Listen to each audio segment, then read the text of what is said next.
आगे बढ़े, आपको बताएं कि कराची में कभी सिटी स्टेशन से शराफी गोट तक लोकल ट्रेन चला करती थी, जिससे हजारों मुसाफिर सफर किया करते थे। लेकिन फिर न ट्रेन रही न बुकिंग ऑफिस, सिर्फ पटरियां मौजूद हैं। सुनहरी यादों पर देखते हैं कराची से चांद नवाब की ये रिपोर्ट।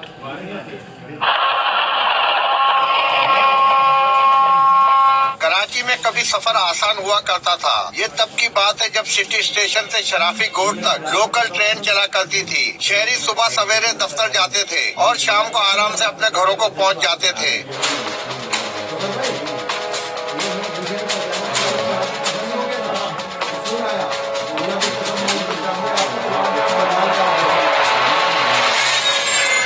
लांडी, कोरंगी और मुलेका इलाकों के मकीनों के लिए ये ट्रेन किसी नेमत से कम ना थी। मकीन चाहते हैं लोकल ट्रेन को दोबारा शुरू कर दिया जाए। मुझे याद पड़ता है बचपन में जब भी हम देखते थे कि यहाँ से लोग बैठ के मलीर तक जाते थे तो बहुत सौ का फायदा होता था। अगर बनती है तो बहुत वेल एंड गुड, बहुत अच्छी चीज है। और ये मेरा घर बना हुआ था उस वक्त जब जा रही आ रही थी, वो आगे जाके गिर गई थी मोड़ पे।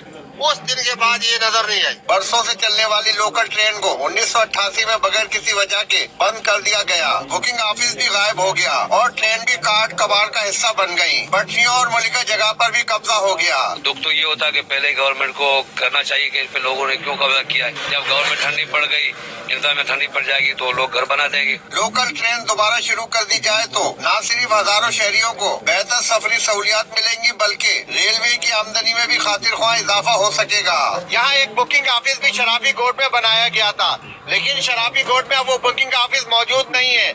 लेकिन रेल की पटरियां अभी तक मौजूद हैं। कैमरामैन मोहम्मद आसिफ के साथ चांद नवाब, 92 न्यूज, कराची।